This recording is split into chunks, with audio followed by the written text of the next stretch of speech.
Making music isn't always harmonious. Omno is a new indie game which was just announced as coming to PS4 on July 29, 2021. From solo developer Jonas Manke, also known as Studio Inkyfox, Omno is his passion project in which players will be sent away on an adventure through an ancient world. Omno's release is truly a landmark for Manke, who started creating it just as a personal project.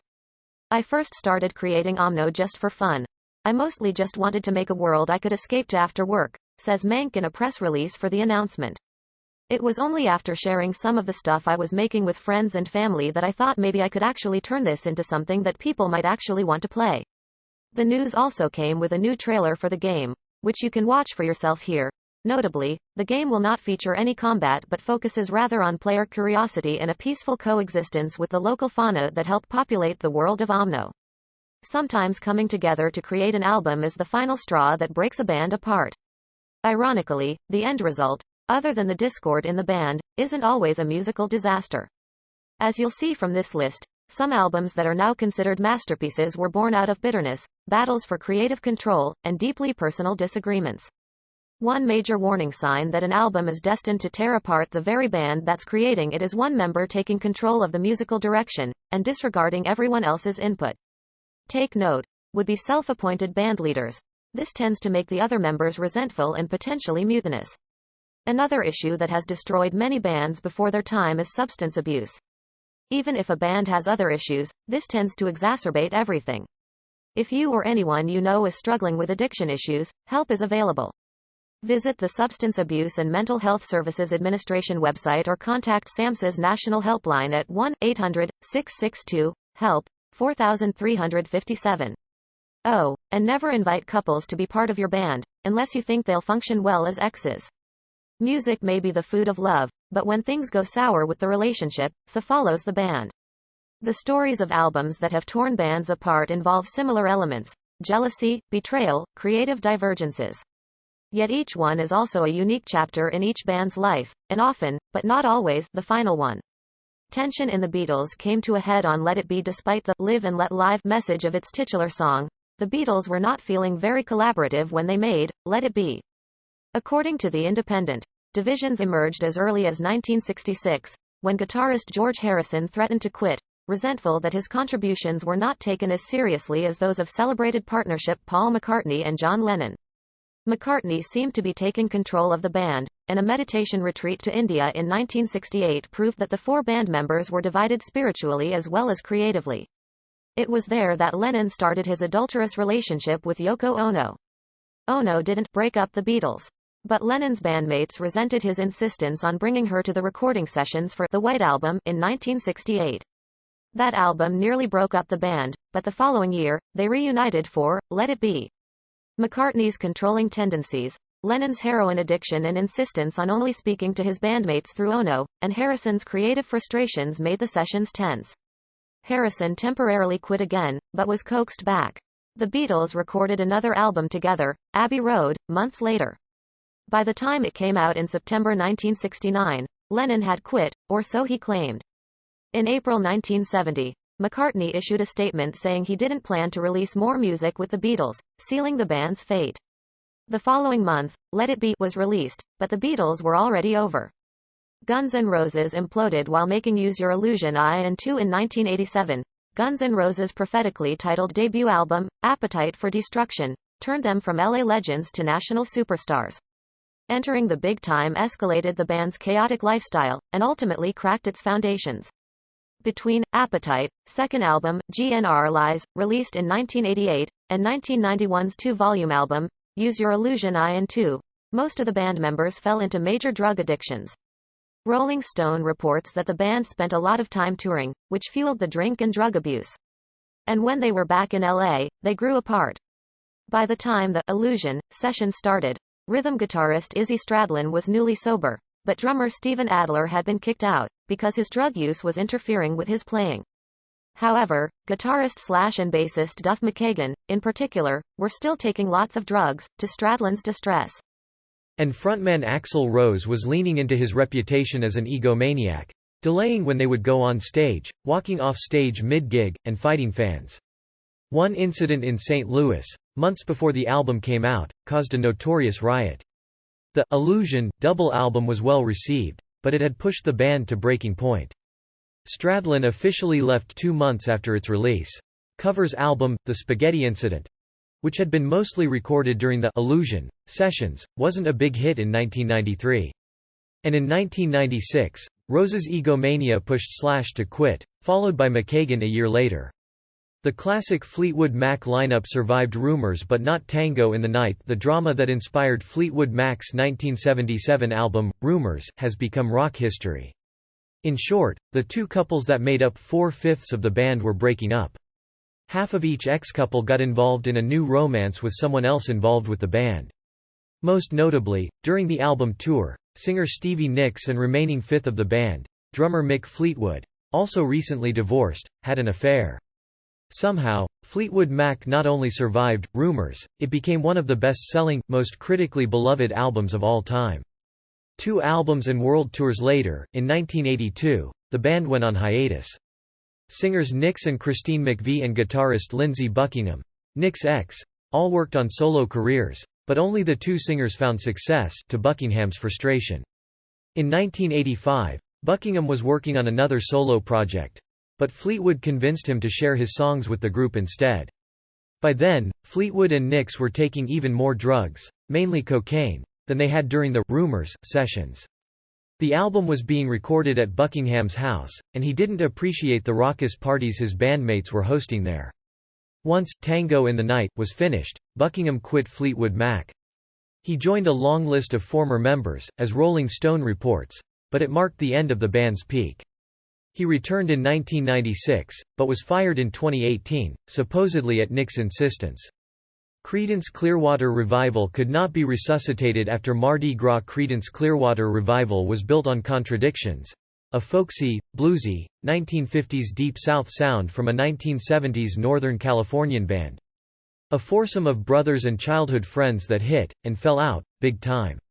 Stu Cook, Doug Clifford, and John Fogerty formed what became CCR in 1959, when they were 14. Soon John's older brother Tom joined. In 1967, their new record label propelled their self-titled album to mainstream popularity. Keen to capitalize on the commercial success, John pushed his bandmates to constantly release new music. They put out 3 albums and toured major festivals in 1969 alone. But John's bandmates grew tired of his controlling behavior. In 1971, Tom quit the group, sick of being ordered about by his little brother. That year, the remaining members regrouped for a new album. But Tom's exit and John's egomania doomed it from the start. There are multiple versions of what happened next, as Uncut reports. According to John, Cook and Clifford threatened to quit if they weren't allowed to write and sing a third of the new album. According to Cook and Clifford, John cornered them in a limo, and told them they were fired if they didn't write and sing a third of the new album. Clifford and Cook maintain that John deliberately sabotaged the band, knowing his voice was CCR's characteristic sound. Sure enough, Mardi Gras was a flop, and the band broke up in 1972. Combat Rock sums up The Clash's final years by 1982. The Clash had done the impossible for a British band, built a fanbase in America. Their 5th album, Combat Rock, pushed them into mainstream success stateside, with singles, Rock the Casbah, and Should I Stay or Should I Go, still considered classics. But the latter songs soon took on new meaning. Over the previous 5 years, drummer Nick Topper Head-On's drug use had escalated into a full-blown cocaine and heroin addiction. Although he was still effective in the studio, he played drums, bass, and piano and mostly wrote Rock the Casbah. On tour he had become a liability. At a gig in Amsterdam supporting the Combat Rock album, frontman Joe Strummer fired Head-On, The Independent reports. Strummer didn't stop there. While making Combat Rock, guitarist and singer Mick Jones, who wanted to explore hip-hop and synthesizers, had grown frustrated with Strummer's insistence on controlling the band's musical direction. Jones also argued with bassist Paul Simonon and Notorious manager Bernie Rhodes. He even made his own mix of what became Combat Rock, titled Rat Patrol from Fort Bragg, but the rest of the band nixed it. During a hiatus that dragged into 1983, the band was barely speaking. On September 10, Strummer and Simonon released a statement, effectively firing Jones. He and Head-On were replaced, and a third guitarist added. But the Clash's final album, Cut the Crap, literally failed to deliver on its promise, and the band disintegrated. The Ramones said adios amigos. After years of bitter rivalry, the fact the Ramones made it more than 20 years is a punk rock miracle.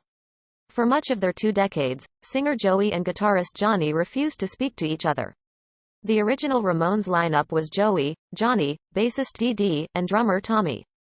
They all took the surname Ramone, but none of them were related, except in their shared outsiderness. Quiet, anxious, and an aspiring hippie, Joey was always the polar opposite of loud, violent-tempered, right-wing Johnny. According to Rolling Stone, Johnny admitted in his autobiography that they'd never got on very well. But in 1982, polite dislike turned to outright hostility, when Joey's girlfriend Linda Danielle left Joey for Johnny, and later married him. Neither Joey nor Johnny left the band, but they didn't exchange a civil word for the next 14 years, even while fronting the Ramones together. Tommy had left in 1978, tired of touring and Johnny's tantrums. And in 1989, the always erratic Dee left to start a rap career. With the only 2 founding members caught in an unfixable feud, Johnny decided that the band was over. Adios Amigos was released on July 18, 1995, and the Ramones, with replacements Marky on drums and CJ on bass, played their final show on August 6, 1996, at the Hollywood Palace. Dee died of a heroin overdose 4 years later. When Joey died of lymphoma in 2001, Johnny didn't attend the funeral. Simon and Garfunkel's issues boiled over on Bridge Over Troubled Water. Paul Simon and Art Garfunkel were thrown together by chance and forced together by success. The pair started singing and playing music as a duo as teenagers. They reunited after college and were signed by Columbia Records, partly thanks to the song, The Sound of Silence, famous for the line, "Hello Darkness, my old friend." Their debut album flopped, and they temporarily split again. But a DJ's interest in the song in a slightly remixed version suddenly made them the band of the moment. They kept putting out albums, but on the inside, the duo was pulling in different creative directions. Simon wanted to work on solo projects, and Garfunkel was trying to pursue a movie career.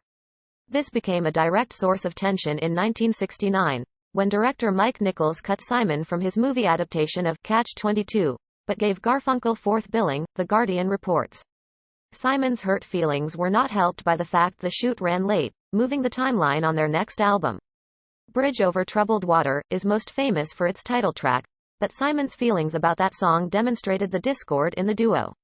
He later admitted that he resented watching Garfunkel singing his song and receiving the credit, in a way he never had before. The album won the Grammy for Album of the Year 1970, and was number 1 for 10 weeks, but it wasn't enough to keep the duo together.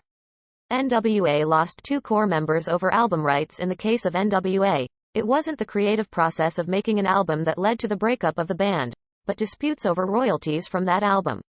Released in 1988, the group's debut album, Straight Outta Compton, struck a chord, especially with disenfranchised black teens and young adults. Many identified with what NWA would continually defend as a realistic portrayal of the challenges of growing up in an impoverished urban area, compounded by systemic racism. However, even as the album became a hit nationwide, inside the band, resentments over payment were growing. One writer and rapper on Straight Outta Compton, Arabian Prince, had quit before the album even came out, because he felt royalties weren't being distributed fairly, according to Rolling Stone. During the tour to promote the album, Ice Cube left the group rather than accept the $75,000 check he saw as less than his fair share of payment. NME reports that he and the other members were also angry that they hadn't received royalty payments for their work on Eazy-E's self-proclaimed solo album, Easy Does It, which they felt they had contributed to equally. NWA and Ice Cube continued to make music, including tracks that directly attacked each other. But after the release of the group's second album, E-Phil 4 Zagan, Dr. Dre decided he was also dissatisfied with his contract, and left for a solo career. The remaining members occasionally worked together, but never as NWA. The Eagles cracked under the pressure of following Hotel California. You'd think that creating an album deemed by the band, the fans, and the world as the best thing you've ever made would bring a group together. But alas, when the Eagles reached their zenith with 1976's Hotel California, the only way was down. Ironically, it was being a set of Midwestern outsiders that gave the band the perspective that led to the song, Hotel California, an allegory about the destructiveness of the hedonism at the heart of the LA music scene. Or Satanism, cannibalism, or heroin addiction, the BBC notes. Even the band doesn't know. Talking about how the group came up with its most famous song, guitarist Don Felder told Music Radar, "Everybody in the band had driven into Los Angeles. As you drive in through the desert at night, you can see the glow from 100 miles away." The band was all too aware that it had created a masterpiece. As the album and song became huge hits, internally, the Eagles struggled to figure out what to do next. Singer Glenn Frey admitted to The Independent that they felt that they'd used up all their lyrics and creativity on Hotel California. Making follow-up, The Long Run, was a 3-year slog, culminating in a physical fight at a gig between Felder and Frey that confirmed it was time to call it quits. "I've always explained the Eagles' breakup in 2 words, Hotel California," Frey said. The Verve's fourth is Final. The Verve became famous for their innovative approach to Britpop, and for keeping the third album from Britpop titans and Verve collaborators, Oasis, off the #1 spot. Then the Verve became even more famous for their dramatic breakups, reunions, and breakups. The first split came in 1993, 3 months after the band's second album, A Northern Soul, was released to rave reviews. Making that album had been a drug and drink-fueled rock'n'roll disaster, and all the members were exhausted, their relationships frayed. It didn't help that frontman Richard Ashcroft dominated the group, refusing to accept anyone else's creative input. However, weeks later, Ashcroft decided that the Verve could put their differences aside for the sake of making the most of this success, but without guitarist Nick McCabe. McCabe was allowed back for the band's 1997 magnum opus, Urban Hymns. But 2 years after that, they split again. In 2007, Ashcroft persuaded McCabe and bassist Simon Jones to record another Verve album, Fourth. McCabe later told Gigwise that he was frustrated that the typically raw Ashcroft seemed to be holding back lyrics he felt were too personal. 2 years later, in August 2009, The Guardian reported that McCabe and Jones hadn't spoken to Ashcroft for a year. A source said that the pair considered the Verve finished for good, and that the experience touring and making Fourth had convinced them that Ashcroft had only recorded the final Verve album to boost his solo career. Most of ABBA ghosted each other after The Visitors by 1981. The members of ABBA were ready to step away from the group that had propelled them to glittery jumpsuit-clad fame. The 2 marriages at the center of the band had broken up. Guitarist and songwriter Bjorn Ulvaeus and singer Agnetha Faltskog had announced their divorce in 1979. An experience recounted in Ulvaeus' song, The Winner Takes It All, sung by Faltskog, on ABBA's 1980 album, Super Trooper. And 4 weeks before starting work on ABBA's 8th album, The Visitors, in March 1981, pianist and songwriter Benny Andersson and singer Frida Lyngstad announced their separation. According to The Telegraph, Ulvaeus and Andersson were looking to escape ABBA for professional reasons, too. Having spent the last 7 years pumping out glitzy pop hits, the pair wanted to try something new. Like, say, musicals. By the time the band came to record The Visitors, Ulvaeus was dating his future second wife. Faltskog later admitted that she was hurt that he'd moved on so fast, and that she felt deeply depressed. Andersson, meanwhile, who had cheated, was reportedly on the edge of a nervous breakdown. And long-standing tensions between the 2 singers occasionally boiled over too. These feelings spilled onto tracks like, One of Us, and, Slipping Through My Fingers. Even after the album was released, ABBA didn't announce a breakup. But all of the members moved on to other projects, silently agreeing that the band was done. The Wall caused divisions among Pink Floyd. The band known as Pink Floyd technically survived the making of The Wall, but it would never again involve the same 4 members. Pink Floyd had become superstars 5 years before they started working on The Wall, with 1973's The Dark Side of the Moon. It was on this album, according to Rolling Stone, that bassist and singer Roger Waters started to assert himself, writing every lyric.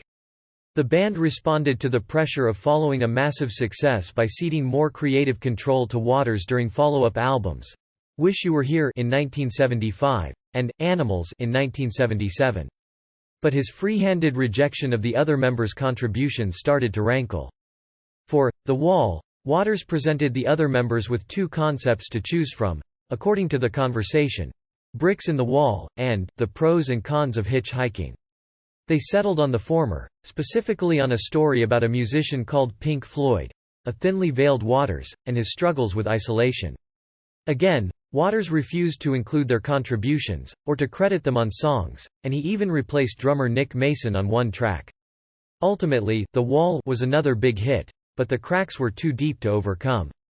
Keyboardist Richard Wright left after the album was released in 1979, followed by Waters himself in 1985. Waters ultimately lost a naming rights lawsuit against Mason and guitarist David Gilmour.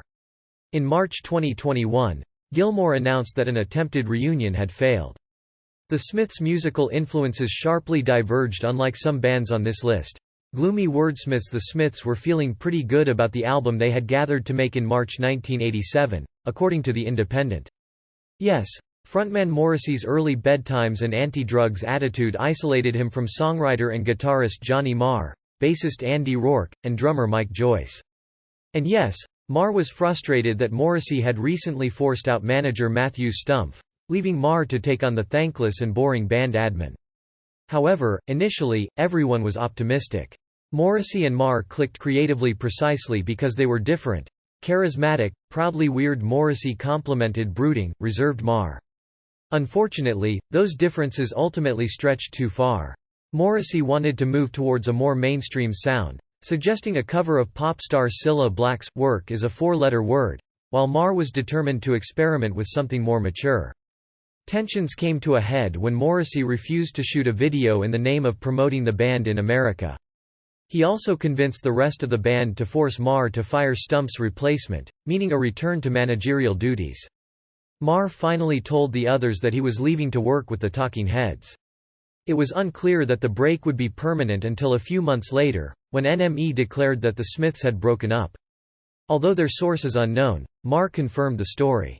Strangeways, Here We Come was released months later, at which point the band was officially over.